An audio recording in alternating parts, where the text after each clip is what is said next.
ధనం గలవాడిని ఆశ్రయిస్తారండి సజ్జనులు సత్పురుషులు? ధనం గలవాడిని ఆశ్రయిస్తారా? అంచేతనే మీరు ధనాన్ని ముందు పెడితే మతం వెనక్కిపోతుంది, దైవం వెనక్కి, అన్నీ వెనక్కిపోతాయి. ధనాన్ని ముందు పెట్టకూడదు, ధనంతో ముడి పెట్టకూడదు. అలాగే ధనంతో ముడి పెట్టారనుకోండి, నేను మీకు భగవద్గీత పాఠం చెప్పాలంటే నాకు మీరు 1000 రూపాయలు ఇవ్వాలి అని 1000 10,000 ధనంతో ముడిపెట్టారనుకోండి, అప్పుడు బాగా డబ్బున్నవాడికి ఇంటికి వెళ్ళి పాఠం చెప్పి రావాలి. అంతే కదా మరి. 1000 10,000 చిన్న మాటలు ఇప్పుడు ఈ రోజుల్లో. 1000 10,000 ఎవరిలో కోటీశ్వరులనో లేకపోతే 10 కోట్ల ఈశ్వరులనో పట్టుకుని వాళ్ళకి చెప్పి రావాలి. కార్పొరేట్ వేదాంత అని ఒకటి గలదు.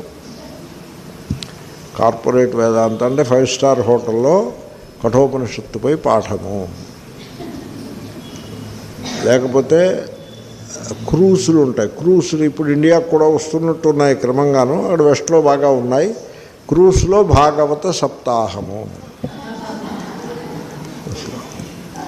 నాకు ఇన్విటేషన్స్ ఉండే భాగవత సప్తాహానికి ఇన్విటేషన్, క్రూస్లో భాగవత సప్తాహము నో.